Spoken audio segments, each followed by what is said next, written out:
The type of attention you get and who you get it from determines where we end up in life. We are we got. Jesus has already been accepted to the University of Texas in Austin, electrical In a engineering. community where the statistics aren't the best, the default isn't the best either. The gentleman who's going to be on the field representing South San, Defensive captain of the varsity football team. Mr. Jesus Rendon. His life to giving back to this community. St. Joseph's Catholic Church Choir. So I decided to start a nonprofit called Building a Purpose. And if we can raise that default to be something of higher standards, Help students find their purpose in life. I think we can do something We are we need. special by Welcome to the default. Jesus Rendon podcast, where we talk about life, purpose, and God. Our next guest here is Paul Cancino, a retired lieutenant colonel from the United States Air Force, a Air Force Academy graduate, a former Air Force Academy football player, and a former Harvard graduate. Paul, thanks for coming on board, brother. Thanks for having me on. You know, my wrist is busted Yeah, right yeah, now. your wrist. So, well, I was going to say what's new, but what happened to your wrist?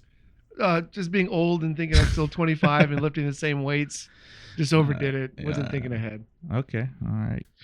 What's new since you retired a few years back from the Air Force? What have you been up to? So I retired in April of 2022. A lot of decisions went into that. I'd hit my 20-year mark. I had already deployed 5 times. They notified me I was going to deploy 6th time, and then I knew by the time I came back that I'd be leaving San Antonio. I'd met a very nice girl I was dating. A lot of little things, but adding them all to the big things, I made the decision that it was time for me to retire. I wanted to do something different. Didn't want to go government employee or become a contractor.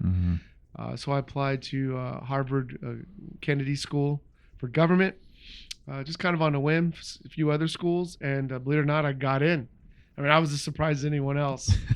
So let this be a lesson. Even though I had a 2.2 undergraduate GPA, 20 years later, I was still able to get into Harvard Kennedy School. So it's about what you do after college and how hard you work to get what you really want. Right. And then in my free time since then, I've been dedicating myself to service, building a purpose. I'm on the board. It's one of the things I enjoy.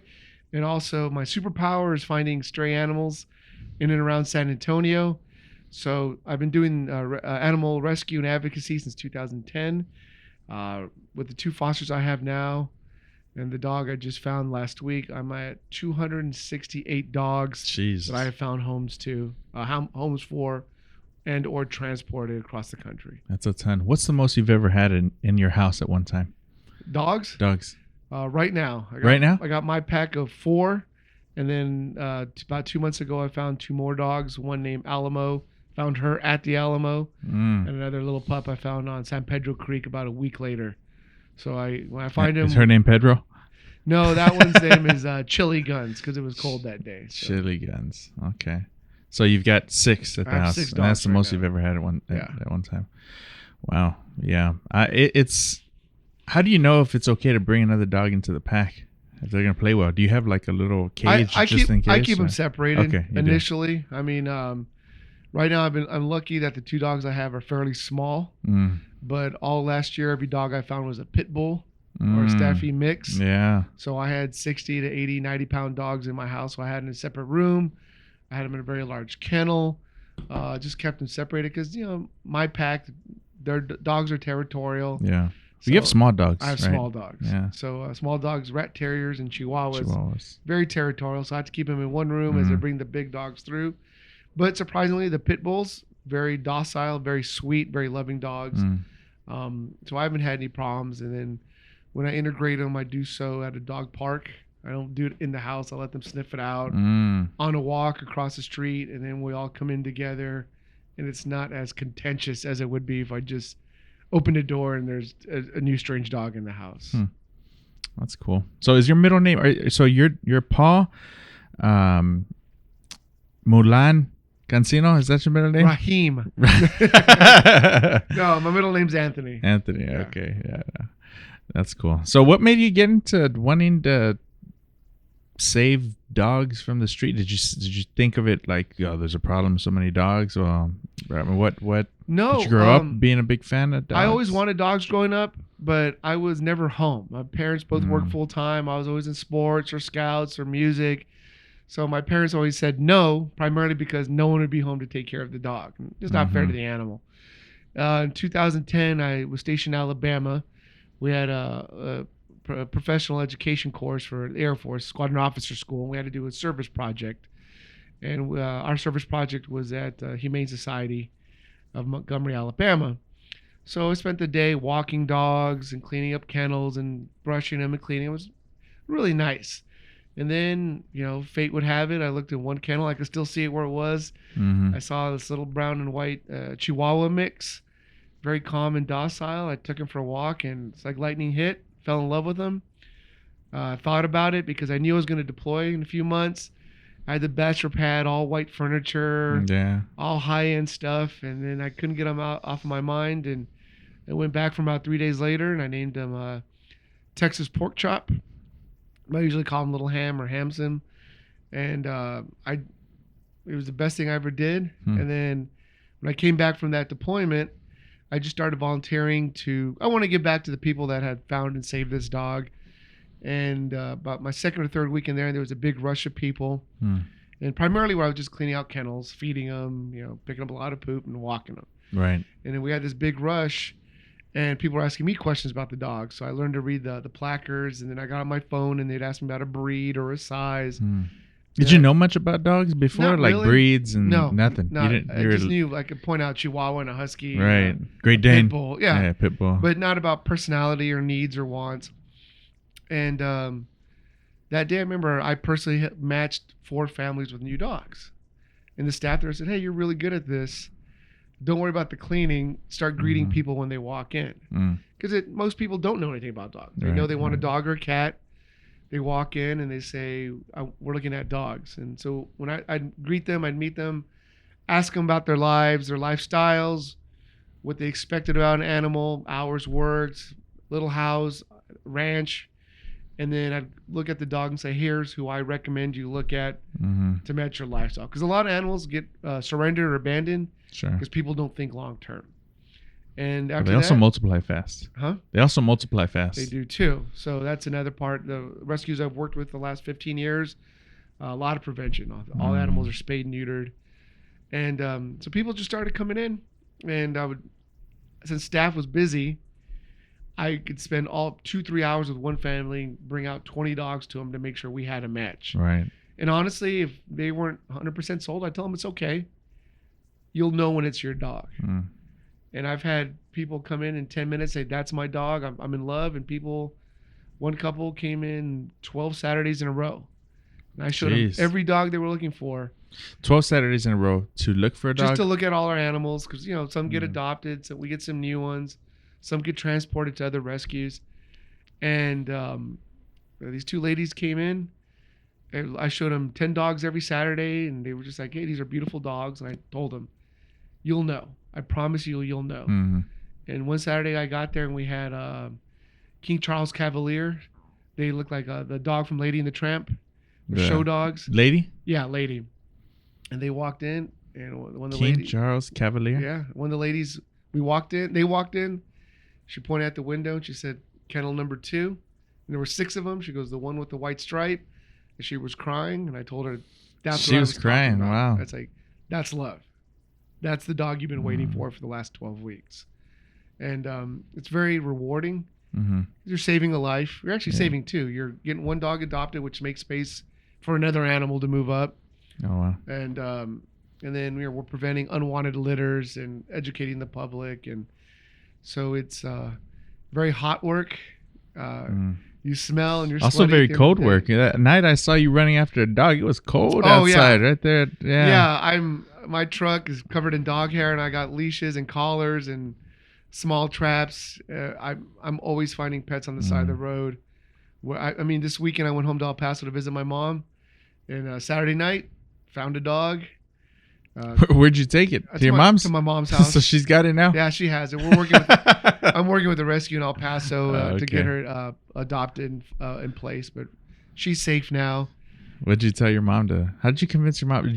First of all, she didn't let you have one growing up. How'd you convince her to not only take it in, but take care of it while you're gone? So right after I left for college, my mom bought a Mustang and started adopting dogs. Okay. So apparently I was holding the whole family back. So it's in your genes to bring them in. Right. So my mom has always had, used to start off with 2 dogs, and then her pack grew to 6. A couple of them passed away really old age. Mm-hmm. And so right now there was kind of an opening, and she's like, yeah, you know what? We got everything we need to host a dog, and it was a very sweet dog. Mm-hmm. So she's watching it while I work with the rescue in West Texas to get this little 35-pound Aussie mix adopted. So, but it's rewarding work. It just feels good. But sure, yeah. I mean, you're sweaty, you're dirty. I've almost been hit by cars many times chasing dogs. You ever been bit? Yeah, but not by the dogs you think I'd be bit. Never been bit by a pit bull, Right. a Rottweiler, a Doberman, bunch of Chihuahuas, yeah. and a couple of cats. But I mean, they're scared, and Yeah. we're bigger guys. So I got to imagine you're a 5-pound dog, and this monster's reaching for you. You don't know him, Mhm. so I'm not. I mean, I got little cuts all over my hand. You could see. I mean, I Yeah. clean it out and get a tetanus shot. I'm all right. So A rabies shot too. yeah, a couple of Yeah. those. So. All right. Well, that's certainly is it takes a certain type of heart to be able to take in additional dogs into your family, and it sounds like you're cut from the same cloth your mom was in that aspect. You said after you left, your mom ended up getting some dogs at the house when you left the Air Force Academy. What was the Air Force Academy like when you first got there? It's hard. I mean, when you start the process, they tell you it's first thing I heard. It said the recruiter said it's a great place to be from. It's a terrible place to be at. I mean, it's a military school, and everything's designed to make your life that much harder. It's gorgeous, but it's at 7,500 feet, so there's no oxygen. And you know where our grandparents... Where's it at? It's in Colorado Springs. Colorado Springs. And it's on the side of a mountain, and if you watch it from a distance, it looks beautiful. It looks like a jewel on the side of a mountain. But going to school there, everything is uphill. You can't use the elevators. You got to walk or run everywhere in dress shoes. You're in uniform. The winters it's Colorado winters. So it gets down in the single-digit numbers in the winter. And you'll still have to PT every morning. And we still go to class. I think the 5 years I was there, I think we only canceled 6 days of class. And that was because there was 3 feet of snow and the staff could not get onto base to teach. But if they could have gotten on, we still would have had class. So, your day starts at 5:30 in the morning. You take 24 credits a semester. I was intercollegiate, so that was about 6 hours a day dedicated to my sport. And then you get home and you have about another 6 or 7 hours of homework. So on a good night, you get about 5 hours of sleep. But there were times with 2-3 hours of sleep. A lot of times, especially during midterms and finals, being up for 48 hours straight. And it sounds like an exaggeration, but you learn to operate without sleep. Yeah. And then the stressors of being away from home, the military requirements, the academics. I mean, it's an engineering school. I was taking thermodynamics, engineering mechanics, mechanical engineering, chemistry. I don't like any of those subjects. And you became a logistics officer. And I became a logistics officer. So, it's hard, and it's supposed to be hard. You can't really complain about it. I knew what I signed up for. Right. But we start off with about 1,300 cadets on the first day, and we graduate with about 850. So it's a high dropout rate, but it's not for everyone. Yeah. You have some very brilliant people, and the trick is it's an endurance contest. I mean, there's people that had 1590 SATs and 4.4s, and they flunked out for academics. Yeah. And we had people that were all-state athletes, and they couldn't handle the PT. So the trick is, one day at a time, one task at a time, and just outlasting the program. And it's designed for you to get through it, but Right. it's designed to be hard from the first day to the last day. Right. Yeah, it's an endurance game. Isn't that life, right? Yeah, That's wild. that's kind of, with building a purpose, one of the things I talk to the students about is you can't really control much of the universe. You can control your discipline, you control your level of effort, but you have to be ready for things that are going to come at you. And the endurance game is accepting that you will get knocked down, Right. but it's how do you pick yourself back up? And sometimes there's friends and family and loved ones to help you get back up, and sometimes you have to get back up by yourself. But getting back up is the name of the game. Right. I got to meet some of your friends and some of your teammates on the football team at your wedding, actually. We sat down and had some high school football conversations back in the day, this and that. How did you get onto the football team at the Air Force Academy? So I went to the prep school. I didn't make the cut to go directly into the academy. Prep school is on campus, one valley over. It's like, think of it as a junior college. And it's to help preppies, that's what we're called, to get our grades up so we're better prepared to be competitive when we go straight in. Probably the best thing that happened to me. It added a whole other year, but it was worth it. So we're going through basic. It's not as long as the academy basic, but same requirements. Academics are almost identical. We just have to retake some of those classes. Well, while I was there, my roommate, he was recruited to be a punter, and I realized there were a lot of recruited football players. And I, coming out of El Paso, I made all district in 1996 season. There you go. You heard it here first. But our team was not good. We finished 1-9. What team? El Paso Eastwood Troopers. Yeah. So nobody was recruiting me. I mean, I was barely a 6 foot, 215-pound high school center. Colleges are looking for 6'3", 280 out of high school for that position. I had no desire, even thought about playing college football, which just never even occurred to me. So I get to the prep school and I meet some of the recruited athletes, and I start talking to them and kind of sizing them up as athletes do. And I'm like, all right, I'm about your build, I'm about your size. And I started looking at the tight ends, and they only recruited 2. And me and another guy, he was actually prior enlisted. We both walked on and we made the cuts. So it was hard because I hadn't trained, lifted for football since my last game. But I stuck with it. And I mean, it was hard from the day I walked on to the day I actually got to start a game my first year or senior year. Because I was about 6 foot, about 185 pounds, played tight end for 2 seasons. Grew another inch, and then realized our offense is very odd. Everyone they recruited to be line, they got cut or hurt. And everyone that got recruited to play tight end got pushed to the line. So I started noticing that. So I went to the JV head coach and I said, I played center. Can I play center? He said, yeah, you have to lift and you have to eat. And I went from 185 my preppy year, first day in the weight room, to 275 my first day before August practice started. So I mean, I lived in the gym, ate 6,000 calories a day. I mean, eating that much is very uncomfortable, and then just really committed myself to pushing my body to it. And that's another life lesson. I mean, there were people that were taller than me, stronger than me, faster than me. They were recruited, which meant the coaches really want to see their recruits succeed. And I didn't have a daddy rabbit who's like pulling for me until there was nobody left. And again, it gets to the endurance game. I outlasted the competition.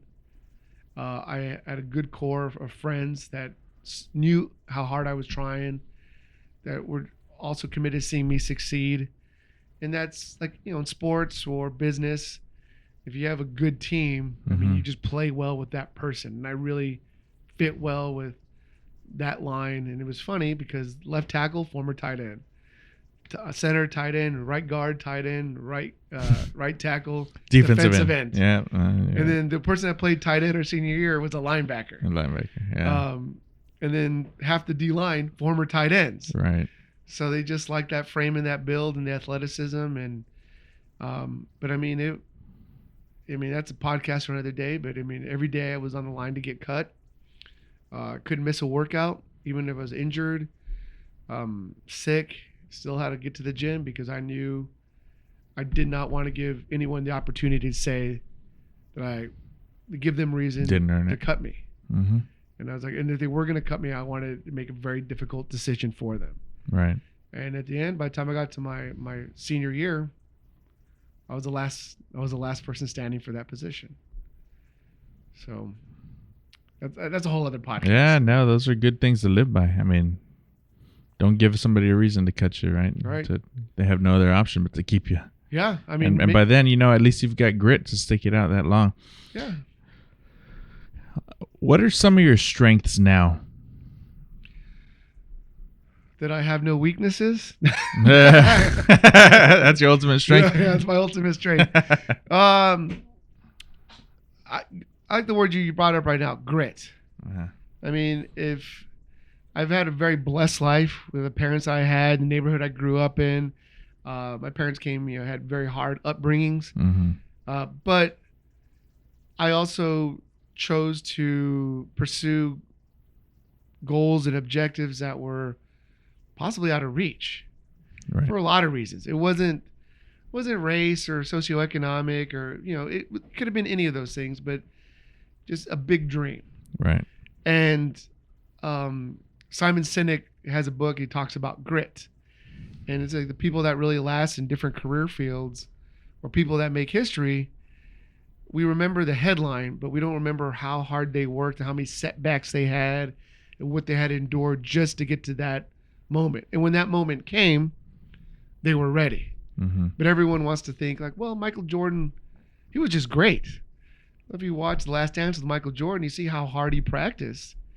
He practiced harder than everybody.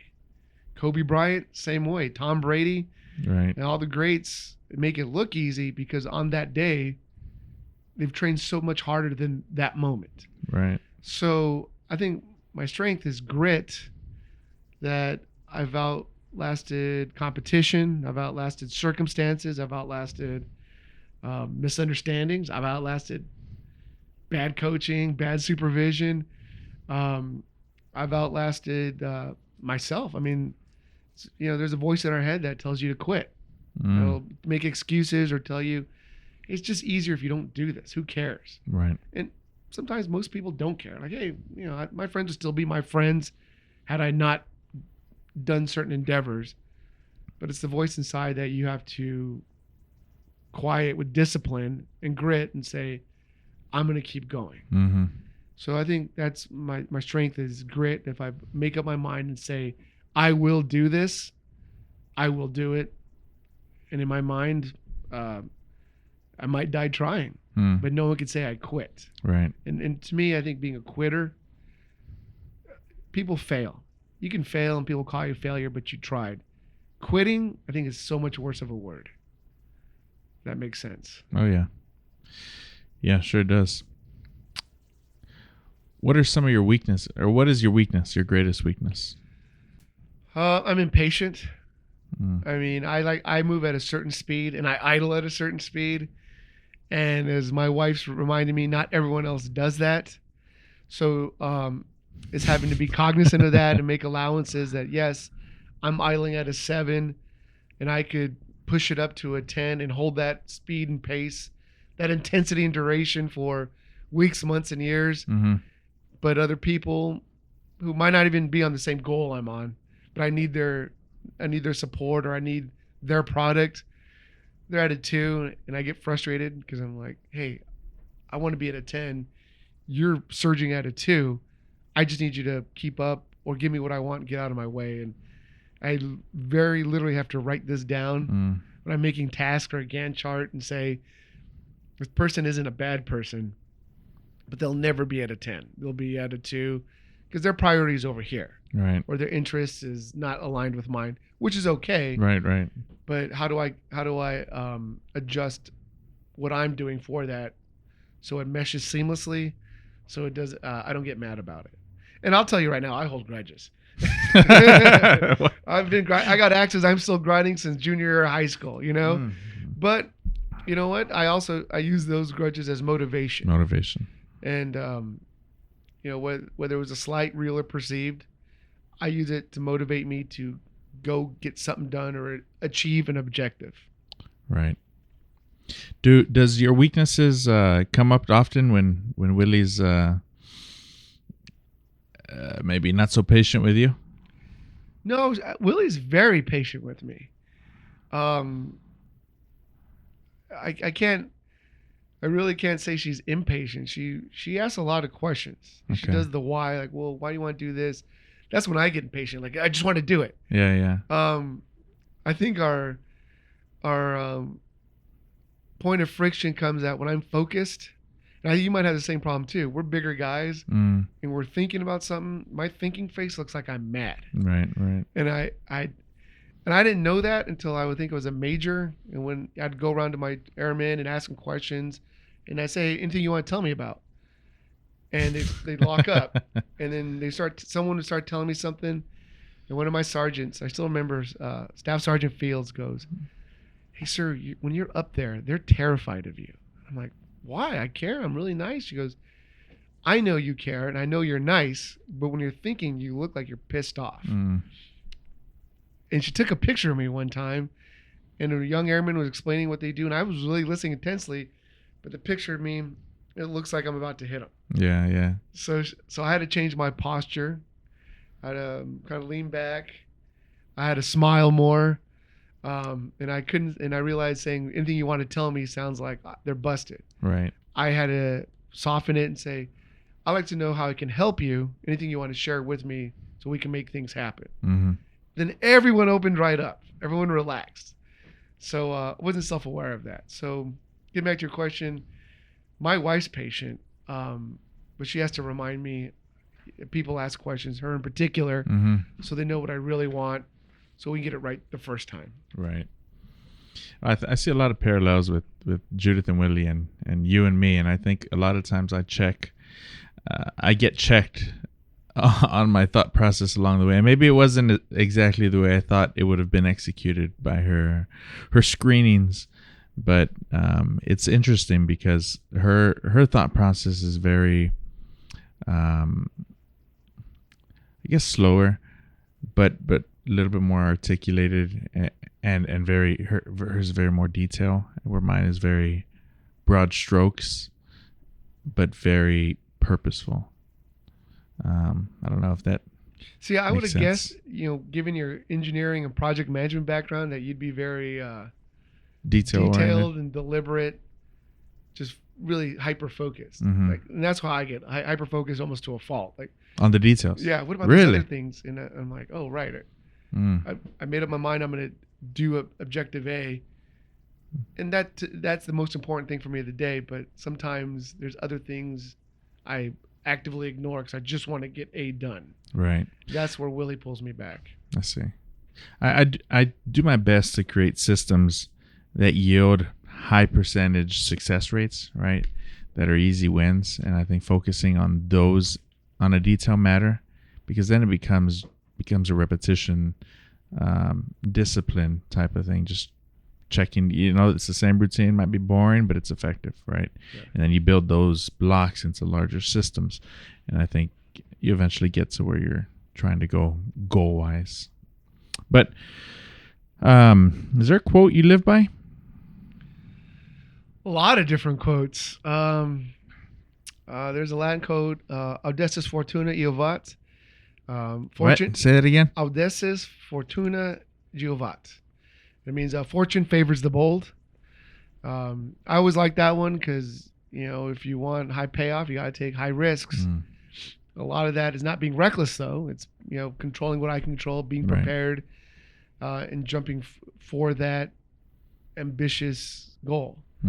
I always like that one a lot. There's a really great quote by Rudyard Kipling. It's a poem called If. I don't have it committed to memory, but it's a beautiful poem called If. And, I have it written down in my journal. You do strike me as a poem guy. Yeah. Game recognized game, right? I don't write my own poetry, but Rudyard Kipling's If. I've recommended that to my airmen and to my junior officers because it's about endurance. It's about grit. It's about striving to be great, but the adversity you're going to face and how you could reach the pinnacle of success and lose it all, but how do you get back up again? It's on YouTube. Michael Caine does a beautiful narration of it. And it just, when I need clarity or just a jump start, I'll play that one. Michael Caine's rendition of Rudyard Kipling's If. How did you hear about that poem? My mom gave me that poem. Really? She gave me that poem about 10, 15 years ago. She learned it in Spanish. I'm not even sure what her and I were talking about. But she just said, yeah, go play this poem. It wasn't even a wisdom for a particular issue I was going through. We were just talking. She goes, I always love this poem in Spanish. It's even more beautiful in the original form in British English. And I heard it, and the first time I listened to it, it would just crystallize. Like this is going to be a guiding mantra.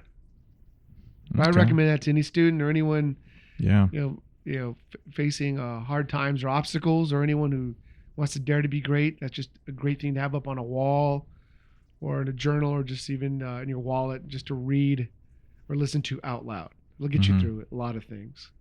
Okay. You said you were on 5 tours. Yes. What did you learn from being on all 5 tours? Oof. So my first tour was in southern Iraq. I learned to just be ready for opportunity. I was a junior officer. It was barely in my 3rd year. So I have a lot of academics, but not a lot of real world experience. What year was this? This was 2005. And got sent to southern Iraq, short notice. And when you're junior, anything, it's a lot smarter to receive information than start barking out orders, because you don't have those heuristics to know, I know how this works and I've been out here before. So I listened to a lot of people, did a lot of research before I said anything out loud. Because I was the second in command of 120 airmen, and you don't want to misfire. Start saying, all right, we're going to go do this, this, and this. And then realize I was completely wrong, but now I've wasted resources, effort, potentially endangered lives. Right. So I was staying up late just to absorb as much as I could before I spoke. And then before I issued that order, I would kind of bounce it off. I'd engage with the senior NCOs, or even call back to the States to see if what I'm about to say makes sense, or because you don't know what you don't know. Right. My second tour was in 2007 to Western Iraq and Al-Assad. That one was, I learned a lot about patience, because I was an Air Force officer, got to Iraq. The unit that we were supposed to go to had left.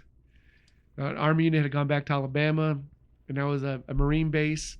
They weren't expecting us. They didn't have a job for us. We were just sitting there at the air terminal, and nobody was there to pick us up. So now I'm in Iraq, no home, no bed, just walking the desert.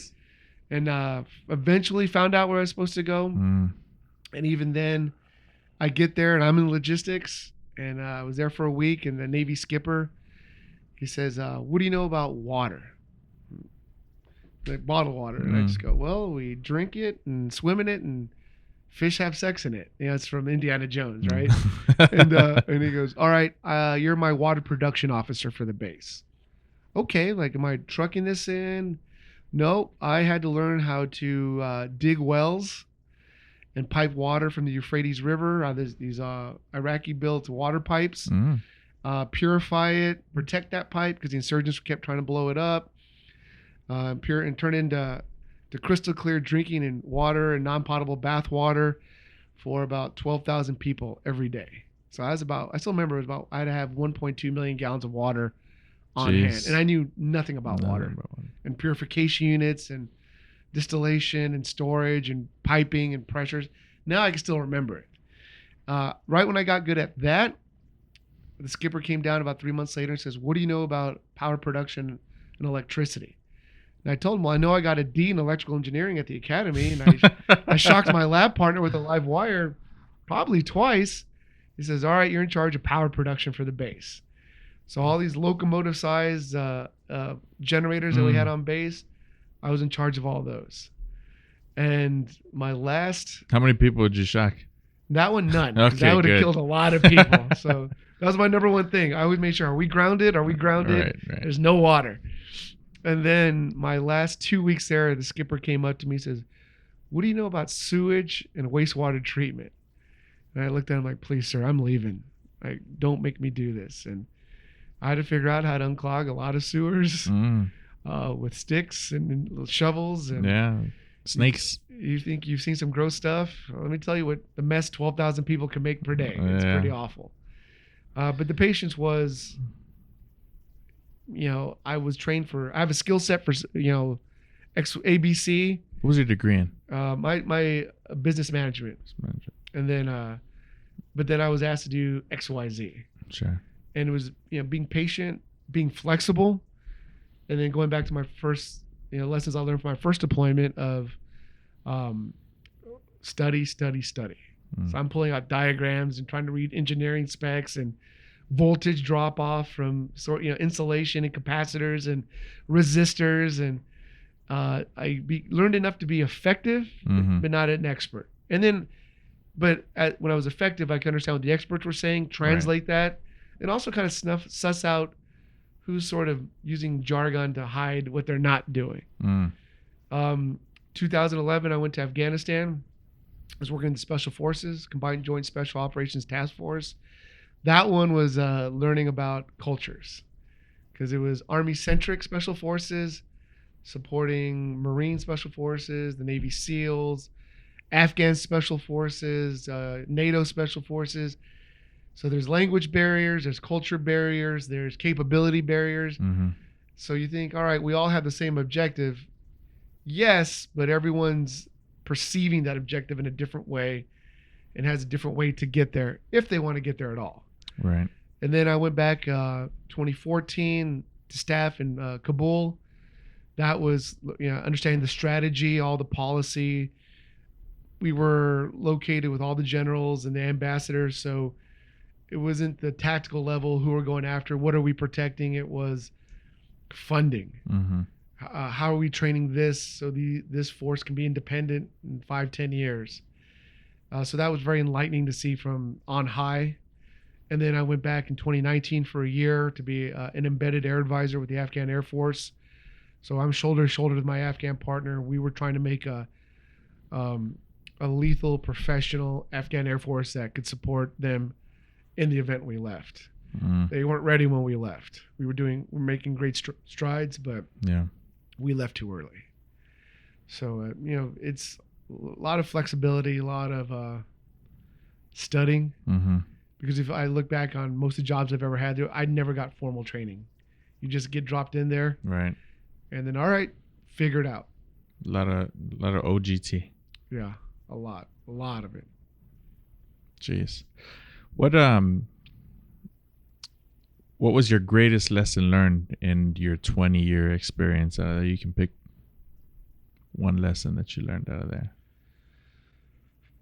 Have a plan, figure out the details, but understand that plan is going to change. The moment you make contact with life, that plan is going to change. So it reminds me of Mike Tyson. It's like everybody's got a plan, so they get punched in the face. That's exactly. That is sage wisdom from Mike Tyson. That's Everyone right. has a plan until you get punched in the face, and that's where I stole that from.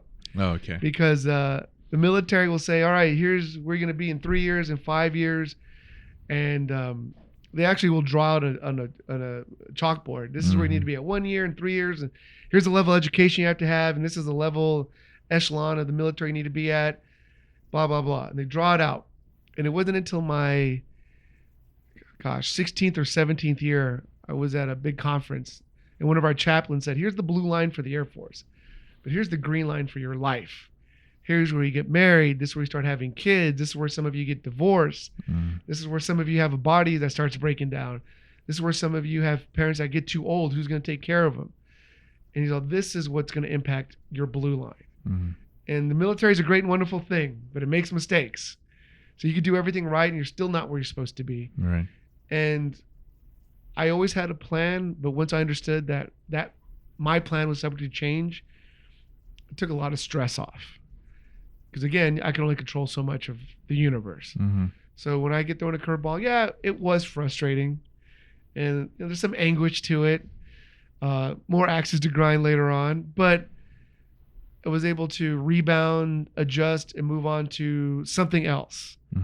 And in retrospect, as an adult in my 40s, you can see that if this thing didn't happen in 2006 or 2010, I would be on this course over here, but I wouldn't be where I am today. And I really like where I'm at today. Right. But you can't see it in the moment. Sure. You can only see it, 10, 15 years later. Right. And then you realize, all right, I'm married, a beautiful woman I love.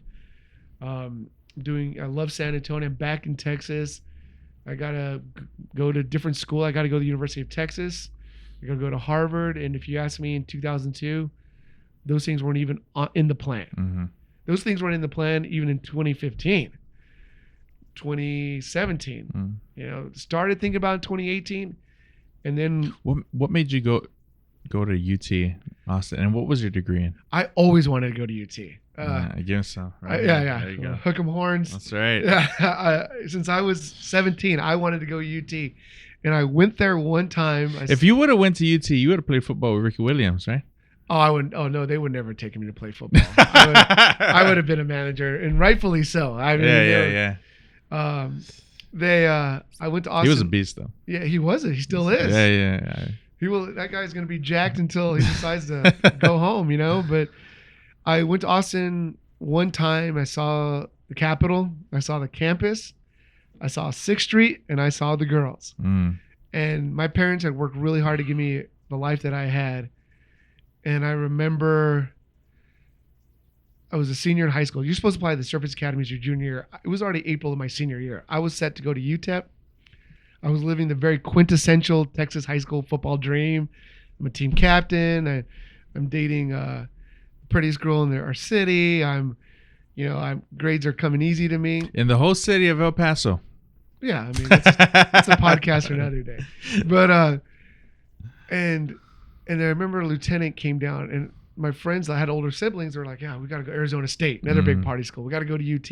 Right. And I was going to stay at UTEP for 1 year, then move. And the lieutenant came down. He said, well, you can't get in this year. You're too late. We can get you in next year. But I had an epiphany. And the epiphany was, if I went to UT, I would be a super sophomore at 8 years. I'd be fat.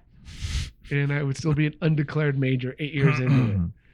And I just could not do that to my parents. And I had seen a lot of guys from my neighborhood. Yeah, great neighborhood. You needed the structure. I needed the structure. So when the lieutenant met with me, he painted the academy the right way. He's like, this is hard. It's brutal. Your best day at the academy is the worst day at state school. And he's all, so you took it as a challenge. I took it as a challenge, but I really accepted the structure. I just had this epiphany that I was never going to graduate from state college. Wasn't the school's fault. Wasn't my friend's fault. It was just too much distraction, too much fun.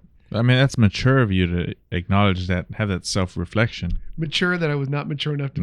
Exactly. I mean, that's most people compulsively lie to themselves. Oh no, I will figure it. It came to me in a flash, and I realized that. And I remember that lieutenant said, "You will graduate in 4 years. Yeah. You don't have a choice. Like you will get force-fed this education, and it's a top-tier education, but you will finish." And the funny thing is, my mom really was one of the few parents of all the other cadets said, "You can come home anytime you want. We'll buy you a truck.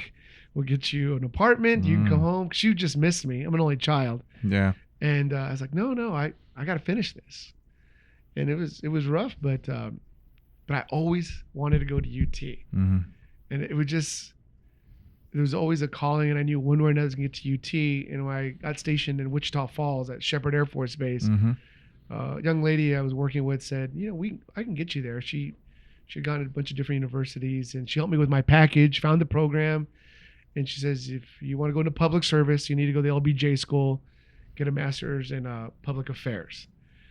And she helped me with my package. PA. Yeah. And she helped me with my package. It did the interview. It was like February, March. I get a call from them. And this is February, March 2019. Congratulations, you've been accepted to our 7th cohort. You're in. Heart's beating fast. I'm excited. Start texting everyone I know. That was 9 a.m.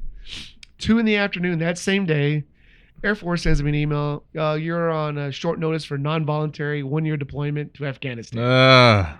So it's a wild swing of emotions from realizing a childhood dream to going back out one more time. UT was generous, and they said we'll Hold your spot. hold your spot. That's for, awesome. Or for the The next eighth cohort. I'm sorry, sixth cohort. They're gonna hold me for the seventh Seventh cohort. cohort. And got to Afghanistan. I was doing great work. Command team really noticed how much energy I was putting in, making a lot of progress. And I was even going to miss my mid tour and say, I'll stay here. Just cut me a month early so I can go back, start my program. And they sent me back to Austin for like an icebreaker. So I flew from Kabul, Afghanistan to Austin. I think I flew 96 hours, stayed for Jeez. 48 hours and flew back. Commercial flight or base? Military, commercial back, military. Uh, And then the day I land back in Kabul, all the borders shut for COVID. So it was 2020, and I couldn't get back. Good news was everything was shut down, so my grad school program was on Zoom. So I'm 8.5 hours ahead, and I'm doing my grad school program every weekend. Still trying to figure out Zoom. And one of the funny stories on that, and I didn't find this out till I graduated from a friend, I was answering a question in class, and our rocket alarms went off. So I'm just smashing buttons, and I thought I had turned the button off. Well, I had like a Paso Chihuahuas jersey on, and I'm like, a Torchy's taco hat. yeah. a Bucky's liner, and I remember they go, the alarm went off, and I was mid-sentence, and you just hear incoming, and and I'm like, I gotta take this call, and I started hitting buttons, and I turned my screen and the volume off the first time, but then I turned everything back on, and so my whole class is watching me put my uniform blouse back on, my body armor. They're hearing me call in. They're hearing me load my weapons. They're hearing me like go to my checkpoint, and they can hear everything. Yeah. And so when I came back like 4 hours later, I couldn't understand why everyone was like, "Hey, are you okay?" "Oh yeah, yeah." I mean, just another day in Afghanistan. Yeah. Nothing hit our camp. We're safe, but. And I found out a year later, like, yeah, we watched it, the whole thing. Like. We saw that we knew something hit because your building shook, your camera shook. I was like, oh, oops, sorry about that, So I started that program on Zoom, and then everything was shut down. So I moved back to San Antonio. So I got one on-campus class at the very end of 21. And the graduation at the stadium, well worth it. You graduated at the stadium? Yeah. Oh, okay. So we got to do the clock tower and the fireworks and everything. So, but I always knew I was a Longhorn. I mean, I wanted that more than anything. Mm-hmm. I wanted that. And it's just great cohort. I mean, fantastic group there was 20 of us, 22 of us. Only one other military cat. So everyone else was in policy. It's state, local. Well, that's how you met Jenny, no? Yeah, Jenny Zuniga Collier. Mm-hmm. Yeah, who told me about you and your program. The program. And I just wanted to do something outside the military, meet different people that weren't already doing what I'm used to doing, just to broaden my horizon. And really, again, I always go back. I didn't know what I didn't know, so I want other people to tell me what else is out there. I know it's a very long-winded answer. Do you still keep in close contact or? Oh yeah, I see. How many people were in the cohort? I want to say 20. And we're on a group chat, which we blow up about once a month. I see 4 or 5 of these guys at the UT games. And then Jenny's here in San Antonio. Her husband's Dillian Collier from KSAT. So we see them about once a quarter. She's got a fantastic. I see him every night in KSAT 12. KSAT 12. They got a fantastic little girl, phenomenal athlete. She travels to. She travels and just a wrecking ball of she's the enforcer on the soccer team, and she's the smallest one. Just a joy to talk to. When you talk to a little kid, and you're expecting little kid things. Yeah. We went to dinner one time, and we had very similar theories about different shows that we watched. That I'm like, oh, those are shows for adults. No, I believe this is what's going on Lost. Oh, okay. Yeah, that's very lucid and cogent. Yeah. How old are you? I'm 9. All right. That's better than what I was going for. But so, yeah, we, as a group, we're on a group chat. And then there's 3 or 4 that I talk to probably weekly. I just saw 2 of them about 2-3 weeks ago. So we developed, because considering we were on Zoom, we actually built a very strong bond. Right. And I'll say this. I have disparate political, socio-economic views in most of these guys, but I really respect them because they did a lot of research. They could do a lot of research. Mm-hmm. They could present it. And even if I didn't agree, I could say, well, this isn't emotion. This isn't feel good. That's not the way I would do it, Mm-hmm. but I can't find a lot of fault with your approach to this problem. So Mm-hmm. that's what you guys, surround yourself with people with different views. That's the diversity part. Sure. People yeah. that don't think like you, because maybe they just see something from a different angle that I can't see. Right. Well, I think it's coming into a conversation with the inviting nature that because they're different, you're intrigued, instead of because you're different, I'll repel from you, right? And I think a lot of times in our country, it's easier to repel and build up an argument against why they're not like you instead of us all being wanting the same thing, Right. You asked me earlier things I've learned. So when I was on Iraq in my second tour, I was paired with an Iraqi national who had been a colonel on that base that we were now operating out of. So he was there when they built it. He knew where everything was. He was an engineer. You'd have loved him. But before I got there, the Navy has a very specific culture compared to the Army. Different, not better or worse. Excuse me. Different. Okay. So, but this is an Iraqi, he's a Muslim male in the Middle East. So the Navy had sent a female officer to be his partner, but that's not the way their culture works. And then they sent an enlisted male to be his partner, but he's a colonel, and they sent someone lower ranking. So then, they had really fractured that relationship. And then they sent me, a junior officer, but I recognized on day one, hey, Colonel, I know you outrank me. I humbled myself. On paper, I am not your peer. Mm-hmm. But let's focus on the commonality. I know you want to accomplish this, and we want to accomplish this with you. We don't see eye to eye on these other three things, but let's get these four things knocked out, and then we can hash out what the differences are. And it took about 3 weeks of just inviting him over, talking about everything except the mission. And I was getting beat up by my boss. And I was getting poked in the chest. You're late, you're late, you're late. But I wanted him to trust me. And even if he said something I didn't agree with or the timelines, it wasn't me poking him in the chest. It was, okay, 2 weeks.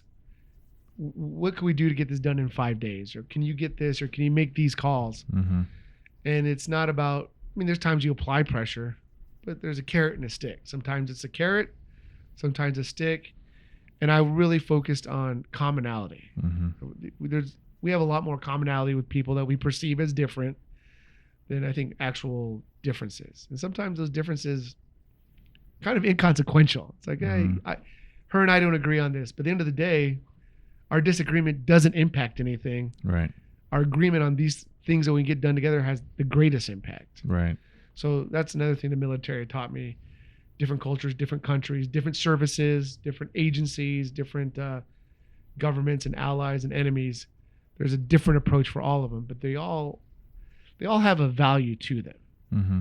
How do you reach that value and bring it together and bring them value too? Right. What rank were you? You said you were a junior officer? I was a captain on that tour. Okay. So deployed as a lieutenant, as a captain, as a major, and as lieutenant colonel. Lieutenant colonel.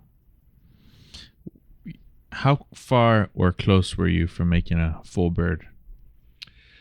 So our promotion board was coming up in 21, and it was supposed to be in August or September.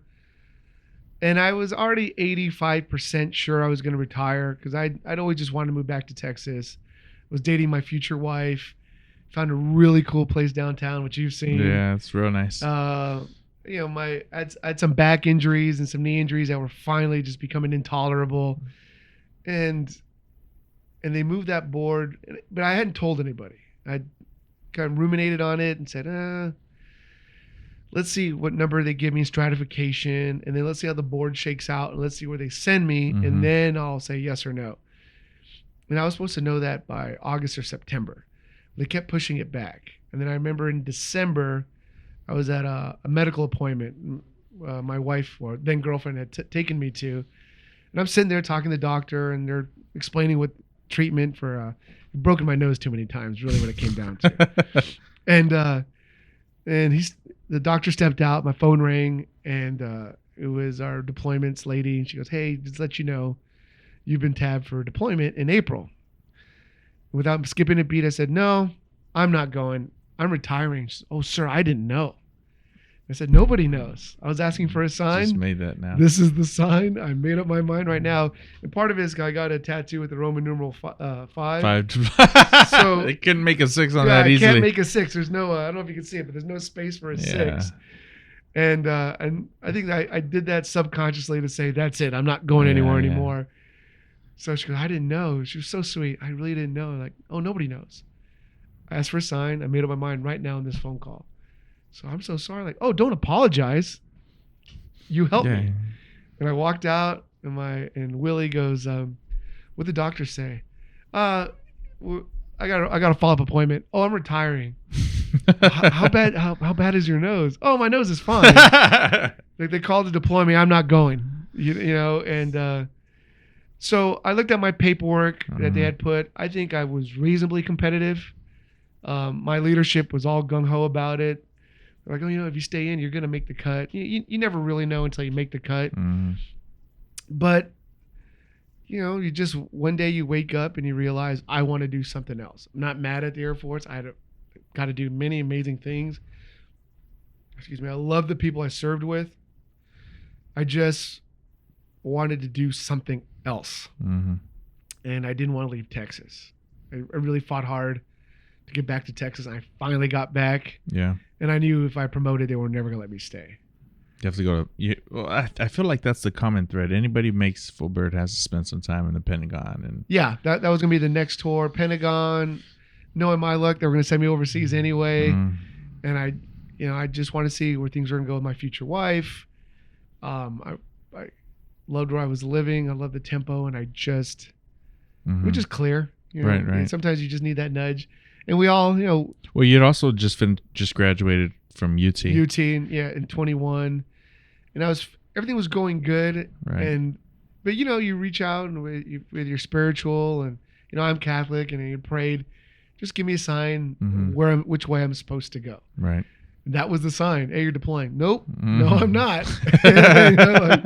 All right, can't. Thanks, God. Yeah, thanks, God. Thanks for making that as clear as can be. It's not a burning bush or a strike of lightning. It was, here's your deployment. I know you don't want to go. You're right. I don't want to go. Yeah. And I didn't have any regrets. I did everything I wanted to do, hit all my targets, and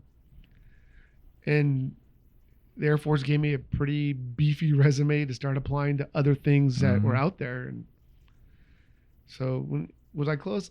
Close, but I can't say I was going to make colonel. Yeah. I don't want to be that guy tomorrow. Like, I was almost here goes colonel. all the high school football stories. This is like right. I already had all my feathers. I just needed the Uncle Rico of colonels, right? Like I would have made colonel. They just put me in, Yeah. Okay. No, that's awesome. Those who do make it, there. Then it's a whole nother jump from colonel to general, right? I mean, that's right. Another... And I wasn't on track to be general. Yeah. And the thing about colonel is you're at the very tippy top of this mountain, but then you make colonel now at the bottom of the next mountain, and then they can move you more often. Yeah. So I was moving every 2 years, which was stressful enough because your stuff gets broken. You got to pack up. You're living out of a suitcase for a couple of weeks. And I had friends ahead of me that were like, "Oh, I moved 3 times in 3 years." And I saw that, and it wasn't attractive. And I knew my skill sets, like what bases I go to, and I just did not have an interest in moving to those areas. And again, Texas has always been in my heart, and I'm right in the middle of Texas. And I just looked at the potential jobs, and it's just a potential. Right. There's 1,000 other people who want those same jobs too. And my gut said they're going to send me back to the Middle East for a year, and then the Pentagon for a year, and then somewhere I don't want to go for a year. Right. And I was already tired just reading that list. Yeah. Hey, thank you for everything. I was ready to try something else. Right. They even recently they've been recruiting hard to bring folks back, right? Not bring them back, we're Not promote them back, but bring them back at the same. no, we're force shaping right now. We're trying to. With the 9/11, we got really big and really heavy because we were in Iraq and Afghanistan, the Gulf states, the Philippines, Africa, all over Europe. So we really made this huge trade-off, like growing the civilian force, so the military guys can go out and deploy. And then we also had contractors. Well, all that started winding down about 8-10 years ago, but we still had this huge infrastructure. We're not in Iraq or Afghanistan. We're not in the Middle East. Whole orders of magnitude less than we were 15 years ago. Right. So right now they're trying to figure out if we're pivoting towards China. Do we have the right size force? Because do we have the right people in the right places with the right skill sets? Right. So right now they're giving not bonuses but deals for civilians to retire. Right. No, yeah, you're right. I'm talking about about a year ago. I remember you got an offer or something. You're like, to go back and be the same rate. Yeah, it was about a year ago. Huh? So, somebody had asked me if I was interested in being a government employee. Okay, was it a government employee? Yeah, like a equivalent to a lieutenant colonel or a colonel. Okay. To go work back on base, and it was a great job. Really appreciate them thinking about me, but I've already done it, and I just said, you need someone who's excited about it, and it's a great job, but I'm not excited about that job. Yeah, And I gave them a list of 2 or 3 other friends of mine that I knew would be great at it, and one of them got picked up. But it's just want to do something else. Yeah. I mean, like you got your guitar here. You can play certain music for a while, but then you want to change it up and just play Nirvana, a lower chord, and sure, yeah. just for that day. Well, I think in life you go through different seasons, right? Yeah. And some things are for years. Some things are for decades, and you put 2 decades into the military, so I think you've seen that season through. But what hints do you think God has given you as to what is next? Next from the For you? horizon? Yeah. So that's a good question. Well, I did apply for one job with the city, and in fact, the board lead he's a general. He's actually from El Paso, and he went to my rival high school. I mean, years ahead of me. Yeah, sure. But it was funny. He came up during the interview, and I said, "It's like, oh, you went to Eastwood? I went to Coronado. We're the East Side Pride. They're the West Side Pride. Same colors, blue and gold." And I remember I looked at the interview team and I said, "This is the moment I lost the job." Right there. They're the Thunderbirds. I'm like, these T-Birds never forget. The Troopers beat them that year? We beat them every year except for my last year. Yeah. And we had a good time. And I didn't get picked up for the job, but I wasn't upset about it. He actually wrote me General Ayala wrote me a very nice handwritten card. And he says, "Wasn't you? We're just going a different direction." Wasn't even mad. And so I just kind of thought, whatever's waiting for me is still out there. UT program, one of my classmates said, "Come up to Austin." He's a lobbyist. I work right across from the Capitol. Put a suit on. We're going to take your resume, old school style. You're going to go shake hands. So no one's hiring right now. They're barely getting the bills and the boards in session. But you're going to meet everyone. But they get 1,000 emails a day with resumes. So my friend Ryan walked me around, paper resume, did meet and greets, met someone for lunch. Thought it was just nice meet and greet. A week later, he had called someone who called me, said, "We want to meet with you. We're not hiring, but come on up." And I met with them for an hour, like 2 hours, talked about the future, what they do, but really they just want to kind of get a feel for me. And these are guys who've been in state government for 40 years. And they've all interacted and crossed paths. And then he said, "Yeah, you're from El Paso. Do you know Rolando Pablos?" I said, "No." He's like, "Well, he's running for mayor in San Antonio." Right. Because he's one of the 27 people running for mayor. And I'm like, okay, yeah, I'll be honest. I'm interested in public service, but I've not paid attention to San Antonio's politics at the city level. And then he goes, "Well, I'm going to pass your resume." 3 days later, I get a text from the campaign. "Hey, he's from El Paso. You're from El Paso. His parents were dentists in Juarez. My mom was a dentist in Juarez." They kind of knew. Yeah, they kind of knew of each other. And the campaign called and they're like, "Hey, we got your resume. We got all our positions fixed. You're retired lieutenant colonel. What do you want to do? And I said, anything. So I've been helping this campaign. I've been his driver. I've been passing out pamphlets. Some of these signs you see around the neighborhood. Pepe came to one of the Pepe Martinez. He came down to the debates, and just see how it all works, and see the kind of leader he is. I mean, he was Secretary of State for 2 governors. He's brought billions of dollars worth of jobs to the state. Toyota plant that's on the south side over here. He was instrumental in bringing that in. So, ask your question, like what signs? It was just being calm and patient, and then the network was there, but I was also ready. So when people started calling, and I was prepared and confident in myself when I met them, I said, well, I don't have anything for you, but I want you to meet my friend. Right. So 5th degree separation, I'm helping with this campaign. We're really gaining a lot of momentum. But just that's the sign. It's like, well, what am I supposed to be doing next? And now this last 3 months, I just put my CV and my personality out there, and people have been calling me. Yeah. And they've said, we don't have a job yet, but we really want to meet you. And I've been fortunate. I have my retirement pay. I have my sugar mama to support me and my wife because she's still active duty. But it's been really neat. Everyone I've been able to meet on the campaign, both sides of the party. I have met just as many. Rolando's running as a fiscal conservative, but just while he's been out and about, I've met a lot of Democrats. Yeah. Commonality. Right. It's like, they don't like this about Republicans, but, business, entrepreneurship, the economy, poverty, the things they really care about, that's been his focus. So when they come up, he really speaks to them. And I've actually met more independents, Democrats talk about commonalities that they have with him than the differences that would otherwise on TV be dividing us. Right. And it's been neat because again, I'm interacting with people that being in the military I would never have met before. Because I'm always gonna be an El Paso boy. So I've met more people through this in San Antonio and through building a purpose than I would have just hanging out by myself downtown. Right.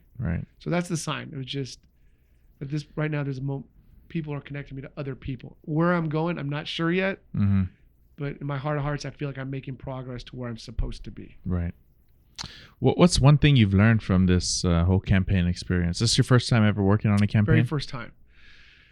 It's an endurance trial. Go back to the word endurance. I mean, there's, you have to have thick skin. I mean, not me personally, but if you're a candidate, people are going to say things about you that are wholly untrue. And you're going to read it like, well, this never happened. Where did this come from? Yeah. This is no one's ever said this over here. And as a candidate, they're up from 6 a.m. and they go to bed after midnight. There's interviews and debates and debate prep. And then you really have to know what you're talking about as far as the issues. I mean, there's issues that are core to the campaign, and there's the issues that voter off the street thinks is the most important thing on the planet, and you're like, that will not move the needle on making San Antonio better in any way. But you can't dismiss them because every voter counts. Right. Not just for their vote, but they're our citizen that makes this whole city run. So that's one of the things I've learned is public service. I mean, it's servant leadership. The people that I've met on both parties, the ones that are very revered, if they're active or even if they're retired, but they still have considerable influence, are the people that embodied servant leadership. Right. That they were doing it not for the power, not for the title of prestige, but for the people that really cared about their district, that cared about their own children. Like, hey, we want to keep this city great, so our children come back and stay here, and not everyone's rushing off to Austin because all the techs, the tech industry. And you can really see it in who's a servant leader and who's not. And that goes for any party at any echelon. You meet them and you're like, man, this person really cares. Yeah. It's tough, I think, as politics gets higher up. Right. Like at the mayoral race, I don't know Pablo from Gina on a personal level, either of them. And to your point, like, you've met both. I think I've met Gina once. but you've met both of them, I'm sure. And like how you said, you're able to tell if they've got that servant leadership trait.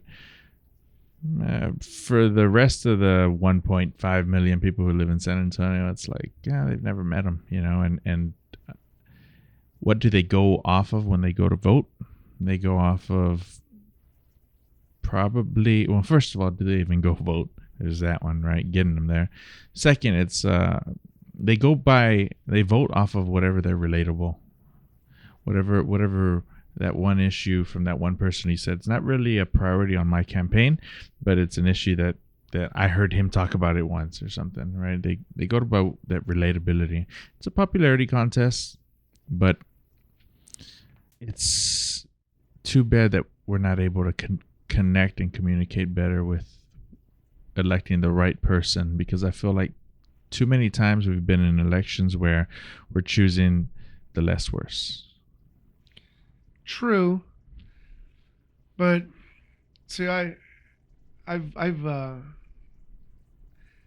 think our right to vote is something that people take for granted in the U.S. I've worked elections in Iraq and Afghanistan where people have died on the way to the ballot box. Wasn't perfect, different outcomes for two different countries, but I will give, the information's out there. This mayoral runoff, they've had debate after debate after debate all across the city. They've published everything online. They've sent texts out. There's mailers, old school. They've done meet and greets. So if anyone says, I still don't know what he or she stands for, it's not because the information is not out there. There has to be a level of effort from the voter to absorb it. Now, how they interpret it, what they do with it, that's in everyone's heart, how they do it. But I can't say that either candidate has not made the effort to connect. I think Rolando, when I watch him work, he stays after every event 30, 40, 50 minutes just talking to people, answering every question. No matter how minute it is, even if he hasn't heard about it, he'll ask one of us to write the number down and say, all right, she asked me this. Never, I didn't know this was an issue. And he'll respond back to him direct. Right. Because that's what leadership is. There's no question too small. But again, going back to it, sometimes people vote off historic party lines. Like, hey, I'm always voted this way. I'm going to keep voting this way.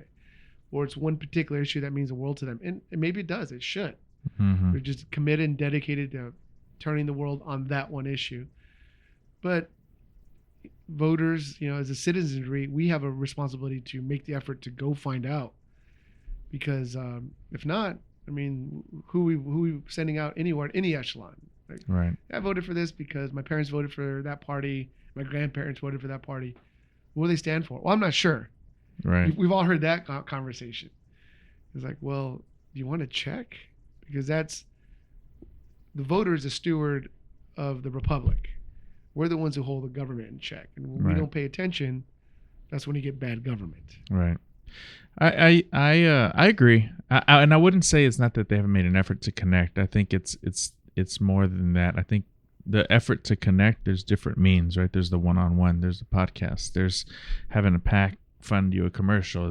Those are all connection, but it's the ability to be relatable or to relate to somebody so much that where you can really influence and help them through the means that you can. Connecting is just the way to reach them. I think any politician who's running is going to try to connect, but then is it genuine, right? There's all those different flavors of it, and that's just at that person as an individual person. Then you talk about each race. You talk about the presidential race. You talk about the U.S. Senate race. You talk about a U.S. congressman. Then you go to the state, and then you go to the governor, the lieutenant. There's so many levels. Is it because you don't understand each and every one of those people who you're voting for when you run down a ballot that's a full ballot? Does that make you a bad steward? It's so complex, and I don't think the average person can keep up, and certainly not know every person. But in your local races, I think you're supposed to.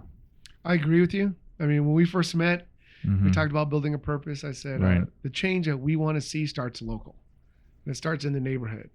Me Right. personally, I'm a conspiracy theorist, so I don't want someone, all the way in DC or even Austin telling me how we should be operating here on the South Side or where I live downtown, because they're not here. We might need resources, we might need to leverage support and have top cover, but I think local politics, whether it's a school board, right, tax assessor, property taxes, city council, that's the effect you're going to feel. When I say you're, like the royal we, Right. we're going to feel days and weeks later and thrive or suffer through that decision. So, I mean, something happens at the federal level, you might feel it and just be annoyed that you have to hear about it on the news. But, school board says, we're going to jack taxes up 10%. And the city says we're going to do it 10% too. You're going to feel that, 12 months from that day. Right. And that's, so I encourage, when I say voters are stewards, I think I would encourage everyone to pay as much attention as they can. And I know everyone's got a job, everyone's got kids and PTA and sports, but collectively, government reports to the people. Right. And I think oftentimes people let it go on autopilot. We're all guilty of it. And then Just low priority. yeah, right? it's a low priority. Like, I got too much going on. Yeah, that's all legit. You have way too much, family life, sick parents, working overtime. It's 105 degrees outside. No one comes home and says, I want to crack open the civics book and see, what city council's doing today on Prop 126A, Yeah. But the voters should always remember that the government reports to the voter. And I think sometimes when that's forgotten, that's when government grows too big and out of control, and then the voter feels they can't make the change. We are the change. If we want to change something on, South San, that's that's why the board is comprised of the people and the skill sets it has. That's why we engage with the neighborhood. And hey, if you want this for the students, we collectively have to do this, and just get all the horses pulling in the same direction, and call your district rep, call your local congressman or woman, and say, this is what we demand, and this is what we're willing to put up or sacrifice to get what we say we want. Right. But yeah, I think everything's local. Everything starts local. That's 95% of your joy and your misery is going to come from local politics. And we should know those politicians. Right. Yeah. This next segment is the timeline segment workshop that we do with Building Purpose, which I know you've done multiple times and are familiar with. Feel free to jump in depth or as vague as you'd like to. Go each year by year, or if you want to go, just lump up a couple years. But please share some of your timeline. Gosh, I'm old enough. I got to turn to the back of the page now. So what I remember about 10 and under is my mom got me into a lot of different activities. I was in Boy Scouts. I was in karate. We tried art. Played the cello. We're involved in the church. My mom was really big on, you're not staying home and watching TV and playing Nintendo, because Nintendo just came out. You're going to be out with your friends pretty much immediately after school until 8 o'clock at night. Do whatever homework you have, and you're in bed by 10. So I just remember constantly being somewhere, where it was camping or a church event or sidewalk sale or something. Doing something. Yeah, and it was taught me a lot about interacting with people. I'm an extrovert, as you guys can tell by now. But I draw energy from being out and about. And most of the clubs I was associated with all had a community service obligation. So there was hours. So Boy Scouts, big time. You had a triple-digit hours to make rank, from tenderfoot all the way to Eagle Scout. And even when you're an Eagle Scout, you still have to do a massive service project that planning is about 50, 60 hours. Were you an Eagle Scout? I was an Eagle Scout. Oh, wow. So 10 and under, I just remember I was everything. And that's why we didn't have a dog. Because the only day I was really home was Sunday. Mm. But we were out just in the sun, in sports. Come home. We really just came home to sleep, change clothes, and go back out. Yeah. Right. My teens, it's weird. I was just talking to one of my friends' kids because they're in 8th grade. And I said, for me, 9th grade was the razor.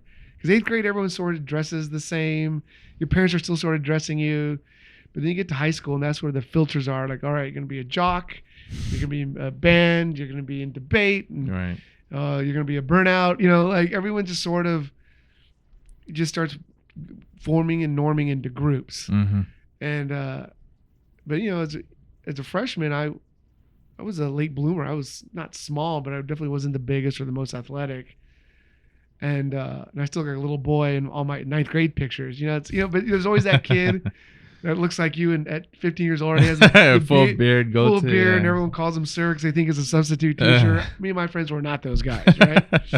So, my teens was a lot of trying different things, and it's Texas, so football. I mean, I loved watching football. Dallas Cowboys play in the 90s when we were really, really good. Yeah. And long time ago. Yeah, it was a long time ago. This was our year, right? This was we it. heard it here for the 30th year in a row. This is the year the Cowboys go the whole way. Tony Romo was coming back. Yeah, somebody, somewhere. So my teens, I did a lot of everything, but my teens, I really remember thinking people start counting on you. You're not just playing sports for fun, and if you miss a practice or you don't show up for a game, no one's mad. But when you get to high school, the school's counting on you, and you have to pass your classes. You have to have good attendance. You can't get in trouble because I think about. I can still see the faces of the guys that start off on the freshman team that already look like men. And the varsity coaches were drooling over them, and none of those guys were there 2 years later in high school. Right. They dropped out or Flunked out got of the arrested. class, And the thing is, we all drink the same water. We're all from the same neighborhood. We were in the same classes. So a lot of it was At home. Our personal decisions when we were away from our parents. Mm-hmm. And I could still go back to moments where like, hey, we're going to go do this. No, I don't want to get in trouble. And I wasn't there the day those guys got in trouble and they got kicked out of school. Or, hey, we're going to experiment with this. Now, football means more to me than that. And they became, druggies, And so these, we talked to the students. I said, I tell them there's a million forks in the road and decision points. And individually, they seem very innocuous. Like, if I don't go to class this day, or I just blow off this test. But they're all compounding. Mm-hmm. You miss this, then you miss this, and then you can't play, then you miss your sophomore year of football, then you get out of shape, and your friends got a year better at football, but you're out of shape, and then the guys who are around to hang out with are people that are up to no good, but you're running with that crowd now, but then you get in trouble again, and now you can't return to the team, and now you're in It spirals out of control with one small thing. But by the decisions by themselves seem so small. Right. But they do compound. So I remember that in my teens was just seeing like I made good decisions. A lot of help from my parents. I had a great crew of friends. You had both parents? Both parents. And really great teachers. And I still talk to my 5th and 6th grade teacher to this day. Nice. That's awesome. And so but that's when I started realizing, hey, if I make a wrong decision here, I'm going to be one of those guys. But we're really not that different on paper. Right. We're just 2 decisions removed, and I'm here, and they're on that side of the fence. And you kind of feel bad. Right. And then in the late teens, that sets you up for college, or trade school, or military service. And then, in my teens and 20s, walking on for football, making the choice. The fateful choice to go to the Air Force Academy. I mean, I could have been partying all through college. Mm-hmm. I stopped calling my friends at Arizona State and UT because they were having such a good time. I'd call them on Sunday. This is before cell phones. We could only call on Sundays. And I call my friends Sunday afternoon, like, we had a party and there's still girls here. I got to go. They said, you never call anymore. I'm like, because it hurts. Yeah, You me know, too. like what did I do that weekend? I made my bed 6 times and I still got yelled at. I shined 20 pairs of boots, you know, and yeah, what'd you guys do? Oh, we had a good time, you know. And, right. but in my 20s, it was about sacrificing the near-term pleasure Mm-hmm. for the long-term payoff. And even in my 20s and 30s, no one really cared about I went to the academy.